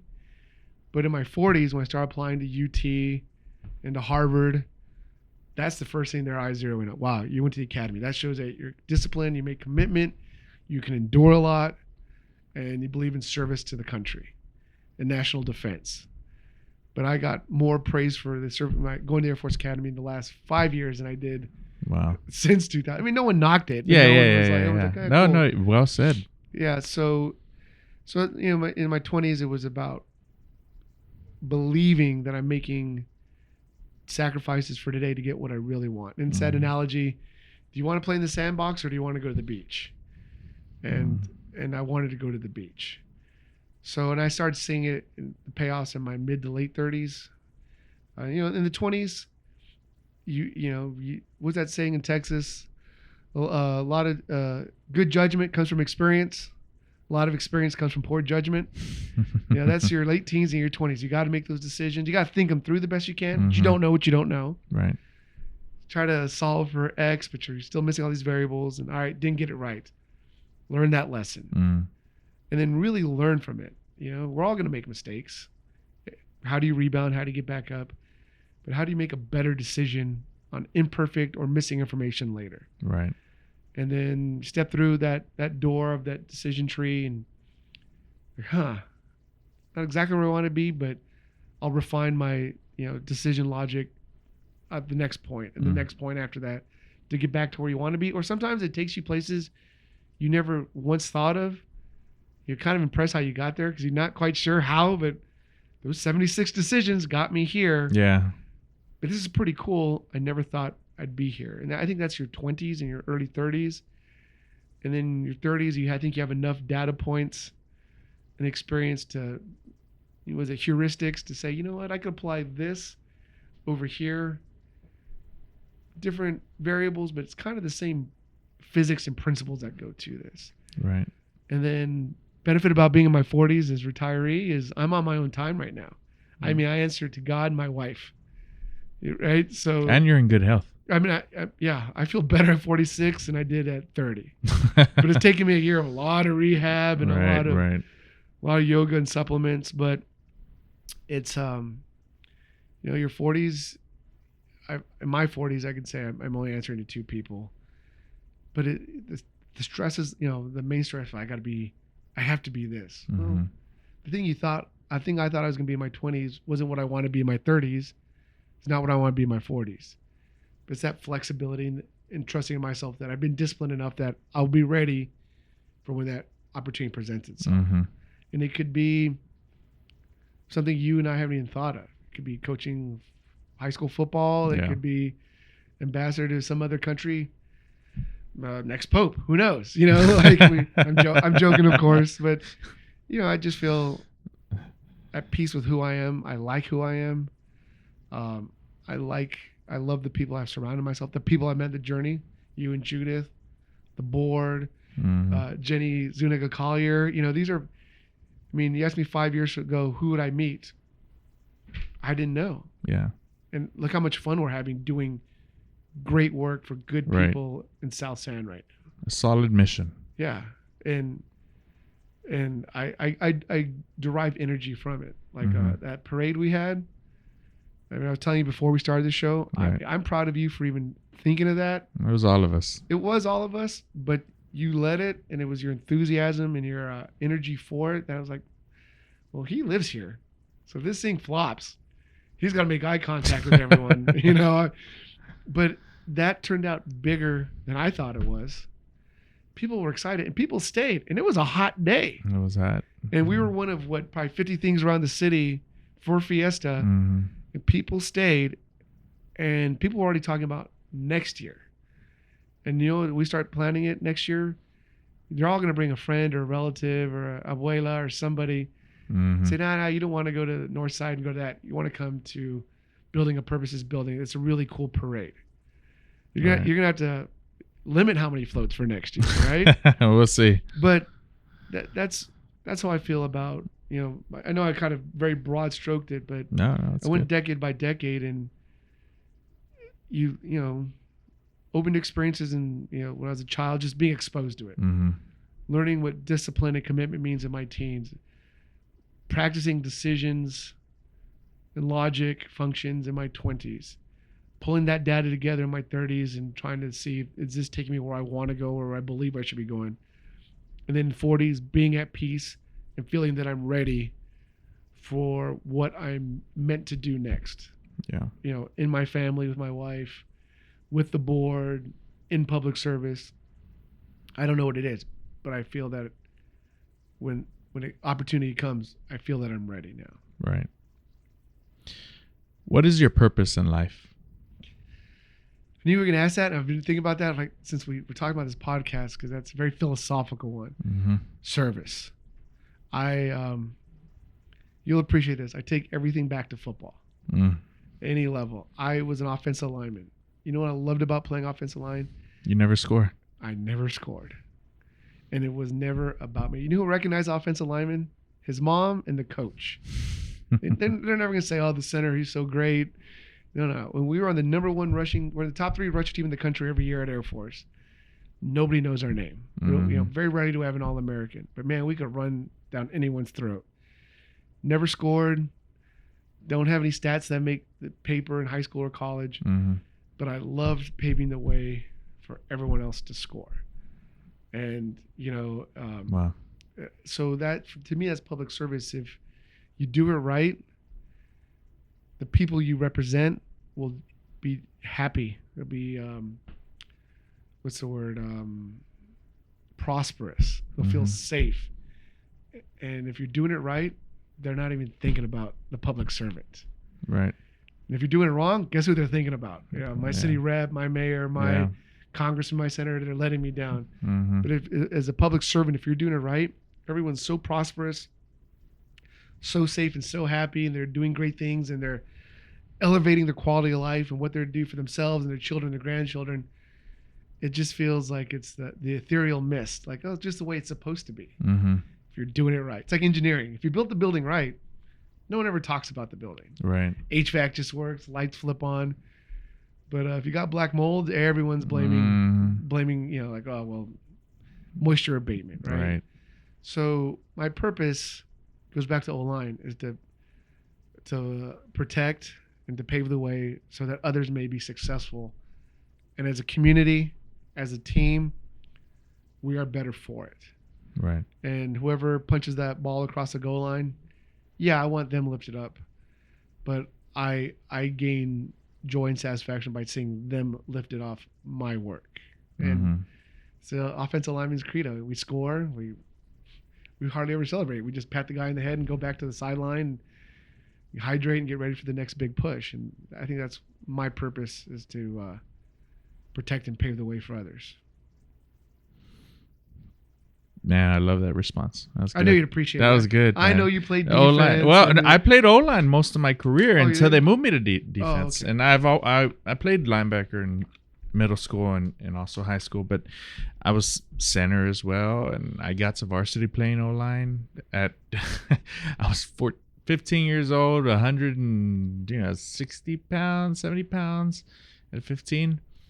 And then I went to defense is where I wanted to be. Linebacker is where I wanted to be. I felt like, again, defense is this more of a sacrificial, right? That same, O-line never scores. Defense, if they're like that good, they'll score. But most of the time, it's just stopping them from scoring. Not a lot of people know the defensive guys, right? I mean, they're not. I think linebackers get Linebackers they get their name said a lot. But, but that's your job. I mean, D-line, holds the line, to keep them off you so you can make the tackle. That's the way it's designed. But no, that was awesome. That's good. What's one thing that you knew was true when you were young, but as you grew older, you're like, it wasn't quite the way you thought it was? That people will do the right thing. regardless of the ego.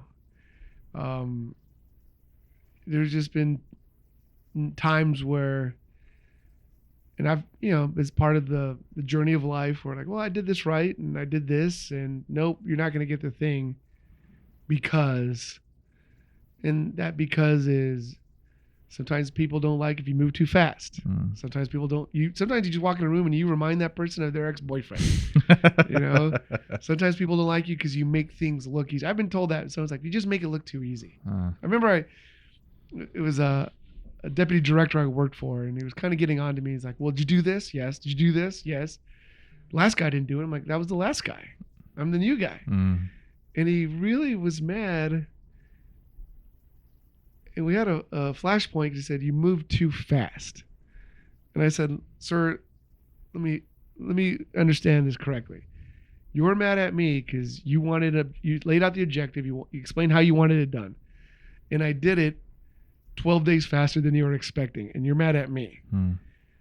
Well, and he knew he was wrong. And he just said, move slower next time. And I was like, I'll move slower so you can keep up.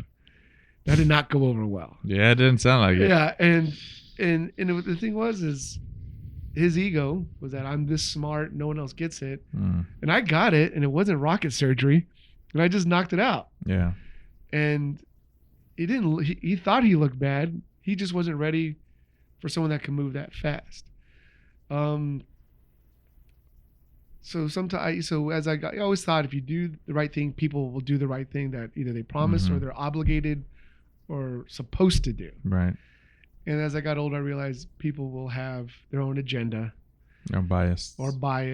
And it's sometimes our biases aren't as obvious. It's not a race, color, creed thing. It's just, I don't like you because of this thing. Miscommunication. I mean, it could be anything. Yeah. Or, hey, you know what? People seem to like you a little bit more than me. And I can't stand that. And so that was something I learned really, trying to play football, because I was a walk-on. And so none of the coaches until my senior year that were my position coaches really looking out for me, because they had spent a lot of time and resources recruiting players. So I was expendable, which is fine. Totally made sense. Yeah. But if I get cut, they're not out of anything. But if a player they spent 2 years recruiting gets cut, they have to explain why did that recruit worked out. We spent a lot of energy to get him up here. Same thing, active duty Air Force. And sometimes it was frustrating. Other times it was relief. But because the trade-off is if that leader or that commander is that way and they did pick me, well, then I'd have to be closer to that person. Yeah. And that's something I learned in my 30s that my cousin had told me. She goes, sometimes being labeled as their guy is not the compliment. Because now you're closer to them, and now you have to act more like that person. And what's the problem? Well, the way they're doing it's the problem. Their leadership's the problem. But now you're in that circulatory flow. Now you're part of the problem. You're part of the problem. And that's a lot of self-realization. And it is. And it still hurts, because you're like, man, why was I not picked up for this? Or why am I out here? But again, with this timeline, in my 30s, it stung or it's very frustrating. But in my 40s, I'm like, wow. But I'm where I'm at today. Because of it. Because of their poor decision, or they didn't do the right thing. But I can do the right thing. And especially when you come into that role and that power, not to have the hypocrisy and let that play and repeat. Right. And that's the definition of integrity, doing what's right, even when no one's around, even if it's at expense to yourself. It's saying like, you know what, I don't like that person. There was someone I worked with, and I couldn't stand him. Oh, just couldn't stand him. And I remember, but they were very good at particular process and skills. And the senior executive I worked for knew I didn't like this person. And I said, hey, you know what, they're going through this, and this off duty. Family illness, kids deployed, this, and I remember he said, I thought you didn't like him. And I said, oh, I don't. But he's very good at these things. And for our mission, that's one of our priorities. And if he takes a knee, or he stops coming into work, or he drops off, we're all gonna suffer. So yeah, I'm never gonna have a beer with that person. Yeah. I would probably never say a kind word about them socially or invite them out.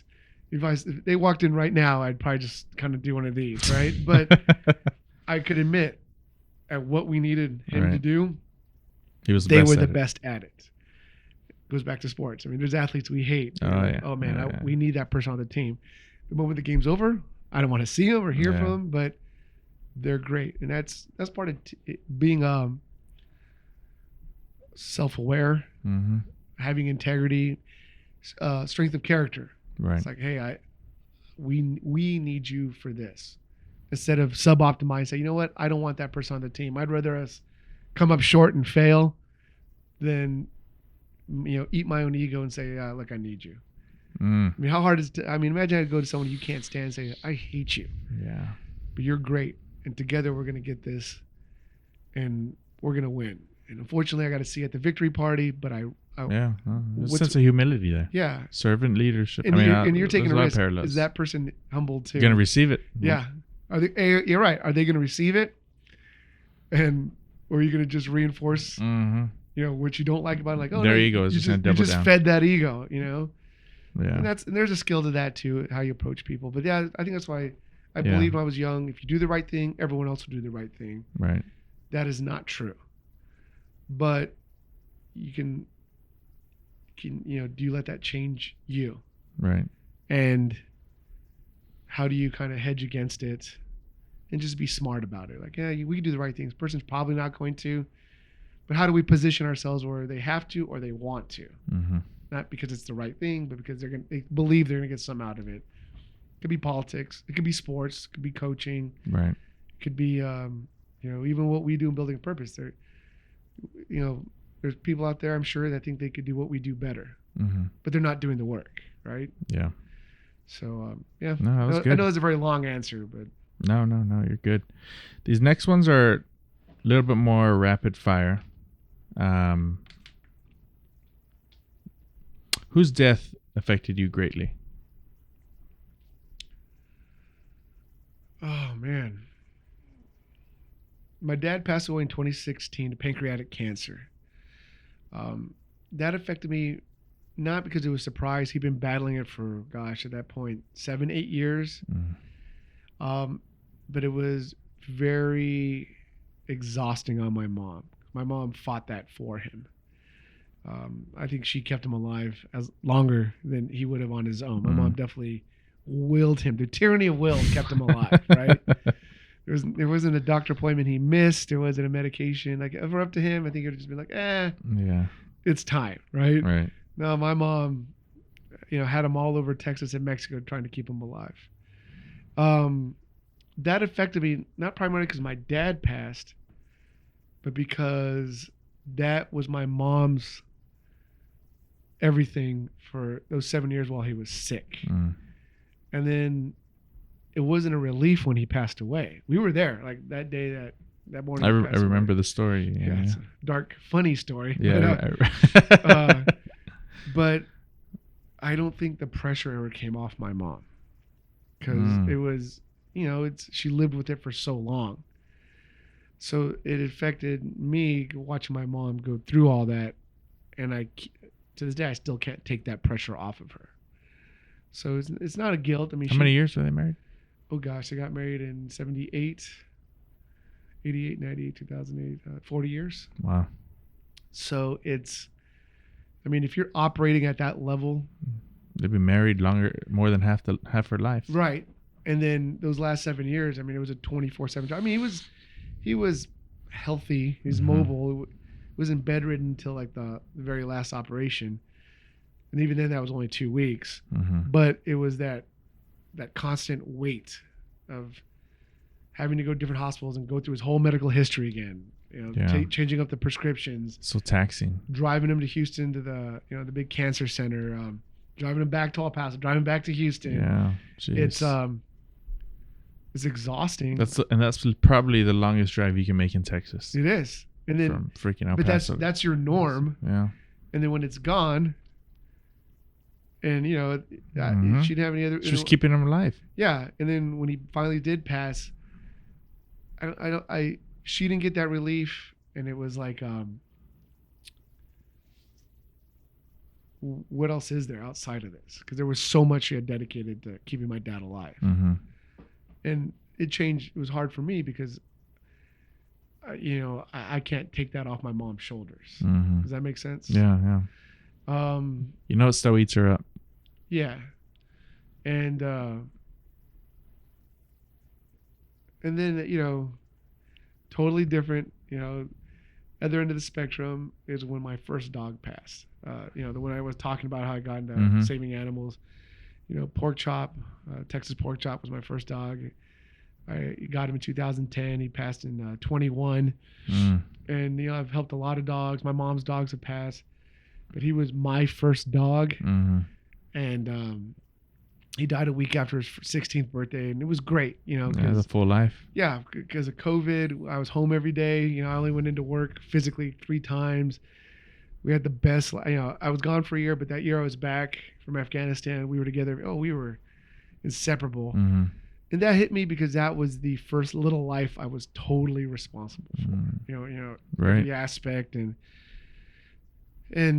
we had no regrets. We had the best last year. He was healthy up until the day he passed. I mean, we knew he had some fluid around his heart, but it hit hard because I was responsible for him. And I don't have kids yet, so I don't know the joy of bringing a life into the world yet, and having to look out. So that little dog was my first, and he was also the inspiration of why because of him I've helped 65 or 68 dogs find forever homes.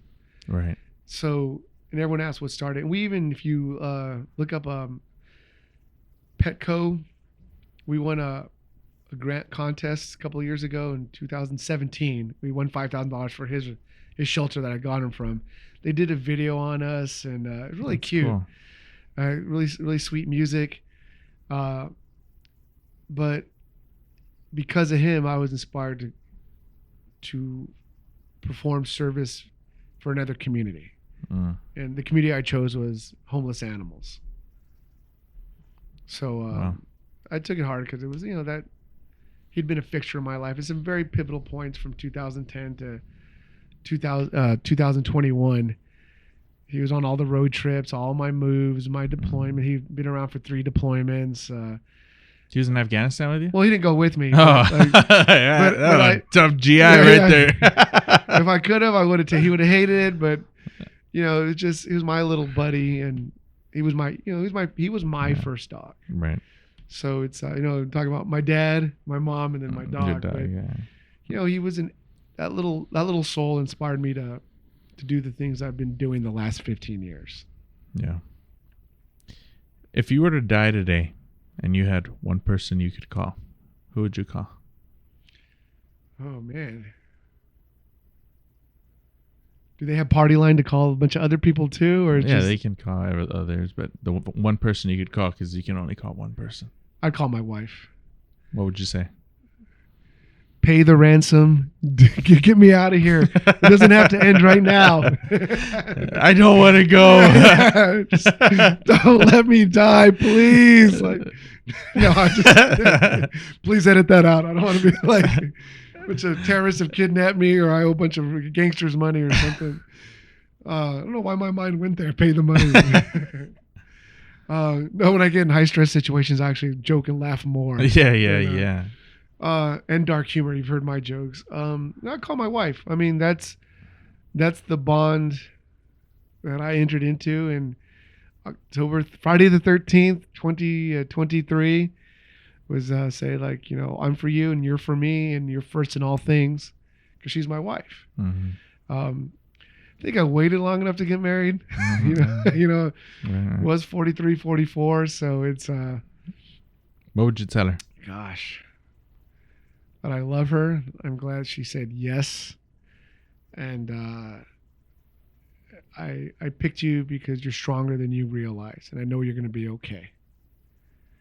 So I love that she needs me, but I know she's strong enough that if anything would happen to me, she'd be fine without me.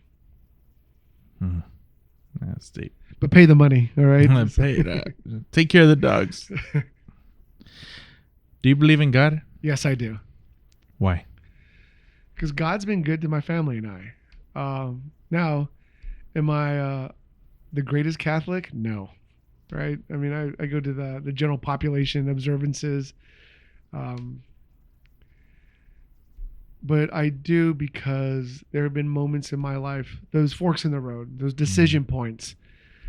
And when I've either overtly prayed and like actually put my hands together and said, God, I need a sign, or just mumbled to myself, ugh. Because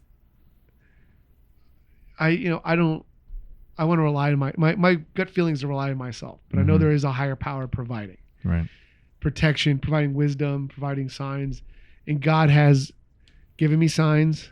God has put people in my life, has taken people out of my life, not killed them or anything, but like to say, what, this person's only for a season. Yeah, a season, a reason, a lifetime, and the people that He's brought into my life have given me a lot of wisdom, a lot of counsel, a lot of support. And even the people that were removed from my path, lessons were learned. So, sometimes those lessons hurt. A lot of those lessons hurt. So there's times where at the moment I was mad. I mean, I'll say it. I was mad at God, but years later, it's like, I understand the lesson now. Right. So yeah, no, I do believe in God. How do you know if something is divine?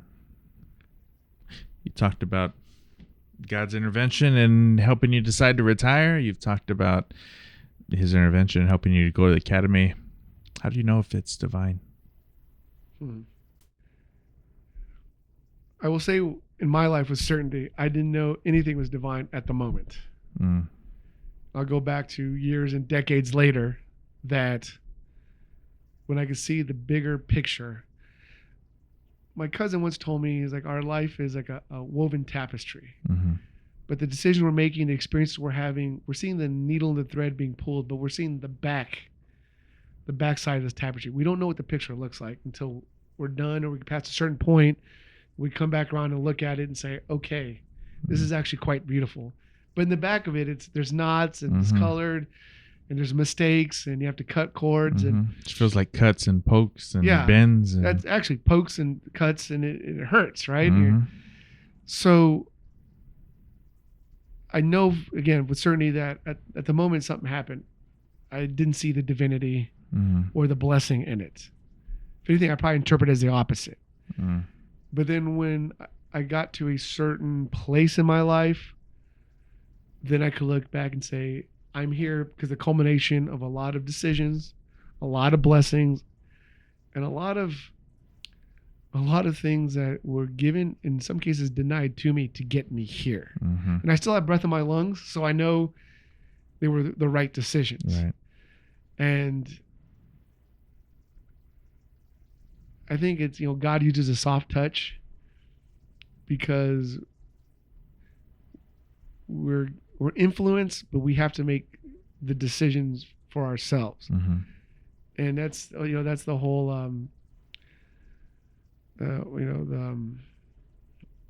the debate is everything already written like it's going to be, or we give an opportunity to make a decision and get to different outcomes. It depends how strict you interpret the Bible and different religions. I think I've been given decision points and I've had moments of clarity, where there was a voice, where the clarity was, there's three choices. Actually, there's only one. These doors are closing on you. Yeah. You got to go through it, kid. Well, for you to have such a innate calling of self-responsibility and know that,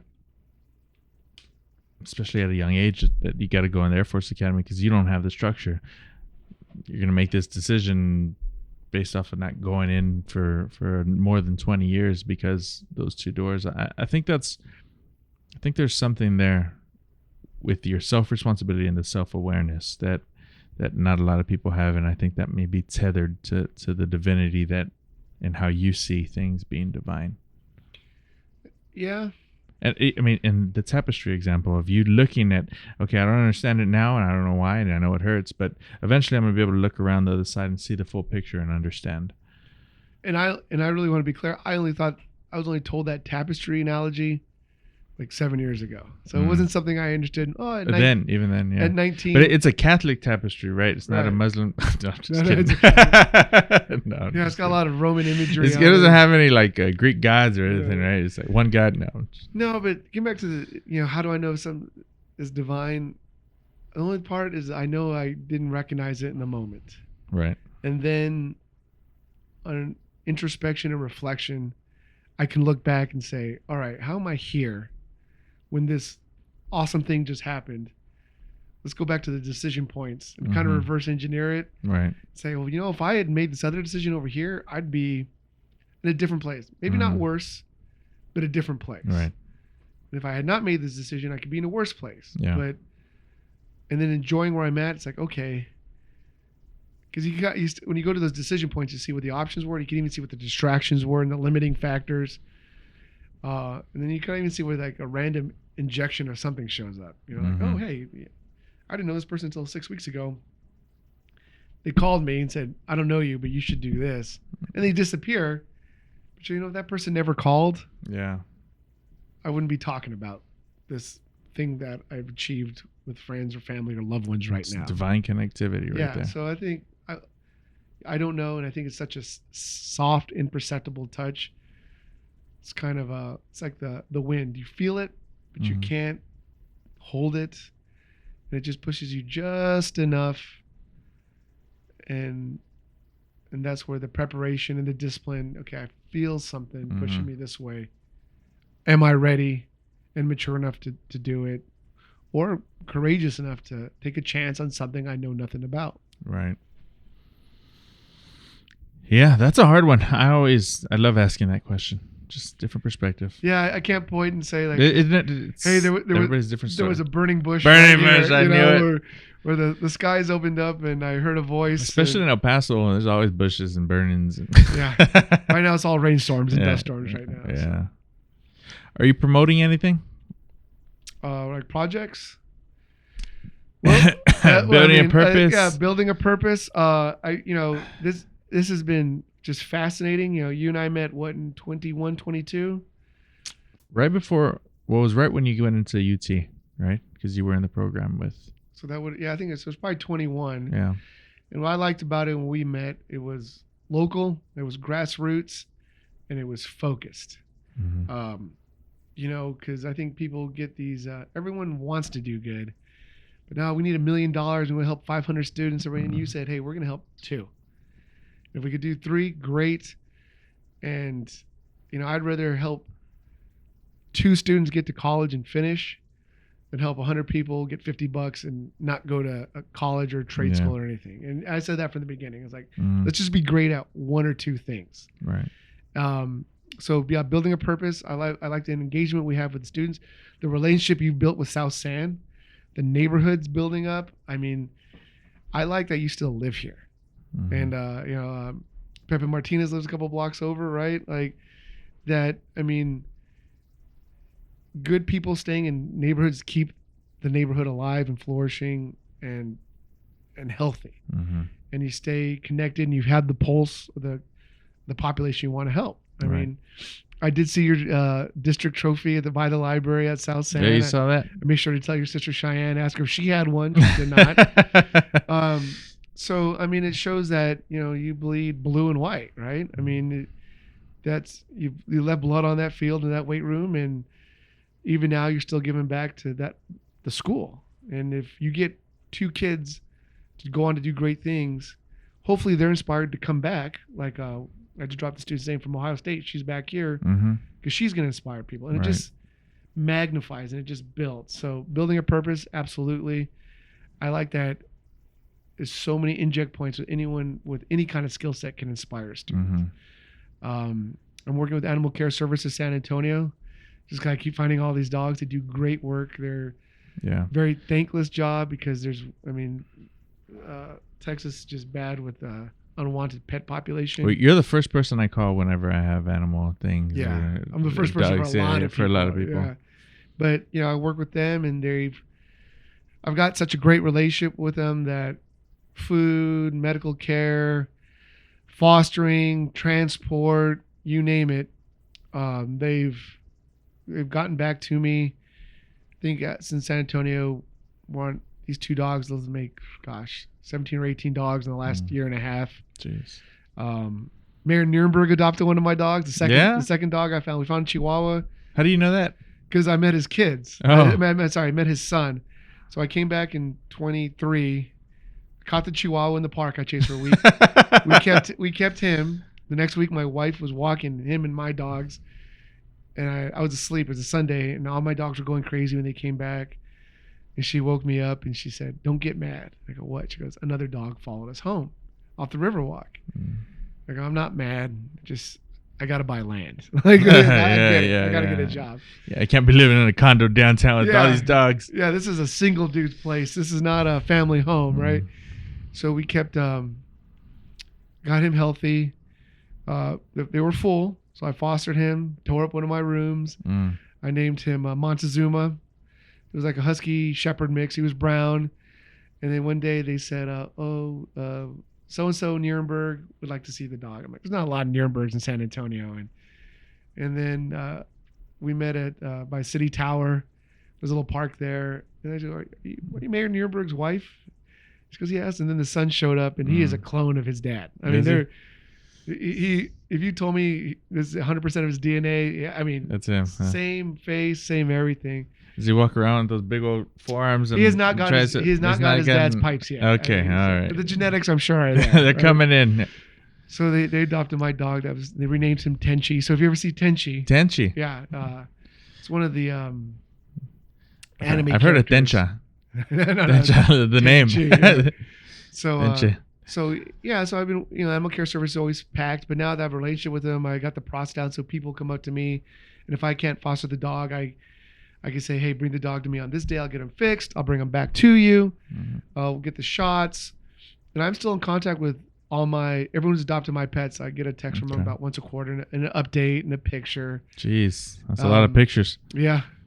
And then I'm on the alumni board for University of Texas LBJ. We're working on networking for our alumni, and then I'm trying to bring some guest speakers in at the national level to UT. And then right now, just volunteering for the Rolando Papalos campaign.